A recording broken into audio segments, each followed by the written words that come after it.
নমস্কার বন্ধুরা, কিভাবে ঢেঁড়স ভাজতে হয় দেখুন আপনারা। আমি এখানে ঢেঁড়স নিয়েছি, ঢেঁড়স ধুয়ে এখন কাটবো ছোটো ছোটো আকারে। তারপর কাঁচামরিচ দেবো, একটু পেঁয়াজ কুচি দিয়ে এটাকে ভেজে দেবো। আমি 2 মিনিট পর ফিরে আসি।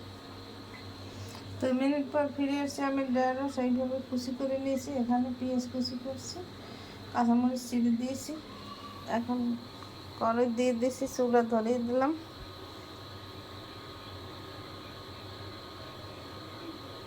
কড়াইতে তেল দিয়ে দিলাম।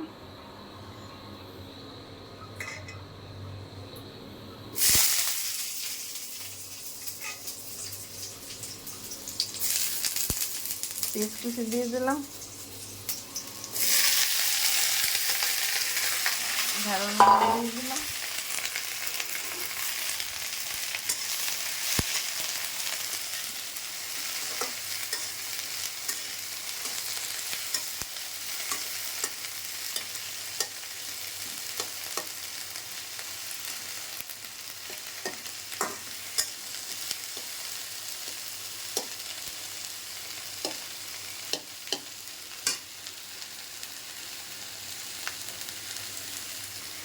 আদা চামচ হলুদ দিয়ে দিলাম।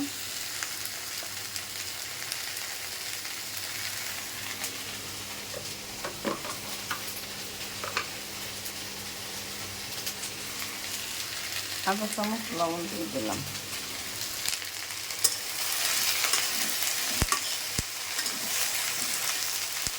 ঢাকা দিয়ে দেবো 2 মিনিট পর।